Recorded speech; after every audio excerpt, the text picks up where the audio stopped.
Exodus chapter 28 is all about the high priest Aaron and his sons and the things that they're going to wear and what it looks like to go into God's presence. And continually we see throughout this chapter that it's Aaron and his sons, the high priests, who are coming on behalf of God's people to God. They're coming into God's presence. They're bringing the names and all of this stuff into the tabernacle to interact with God, and they're doing it on behalf of God's people. And then it says, the very last verse of chapter 28, this is a permanent law for Aaron and all his descendants after him. I was reading that and I was thinking about Hebrews chapter 4 verses 14 and 16, where it says that Jesus is now the high priest. Like Jesus is the one who sits there and intercedes on our behalf, that he brings petition before the Father, that Jesus didn't come to abolish the law. It says this is a law for Aaron and all of his future descendants. He didn't come to abolish the law. He came to fulfill once and for all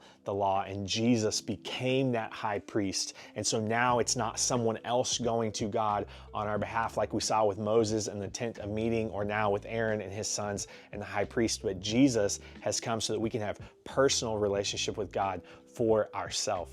That's what's offered to you today. Now, what does it look like for you to recognize that, to make today count, and to engage in the very personal relationship that God desires with you and for you, where he offers you his very presence, because Jesus has done the work and is now the high priest on our behalf.